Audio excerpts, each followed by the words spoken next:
albamni mata dureen isaa ayyaantuu jedhu eebbaaf qophaa'e. Albamni jalqabaa artist Andu'aalam Gosaa mata dureen isaa ayyaantuu jedhu eebbaaf qophaa'u ibsa har'a miidiyaaleef kennameen ibsameetii jira. Artist Andu'aalam Gosaatiin kan hojjetame albamni ayyaantuu jedhu fulbaana 12 bara 2017 akka lakkoofsa Itoophiyaatti kan eebbifamu ta'uun ibsameetii jira. Andu'aalam Gosaa aartii Oromoo keessatti sirboota qeenxee hedduu hojjechuun jaallattoota hedduu kan horate yommuu ta'u, albama isaa jalqabaa kana keessatti sirboonni aadaa fi kalaqa akkasumas immoo sirboonni adda addaa 16 hammatamuun ibsameetii jira. Bi albama kanaas hoteela Skylight bakka abbootiin gadaa haadholiin siinqee artistoonnii fi namoonni affeeraman argamanitti ni eebbifamaa jedhameetii jira.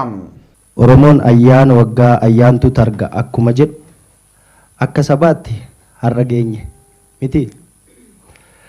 Anammoo hojii kana uummata kiyya bira qaqqabsiisuun mataa isaa ayyaantu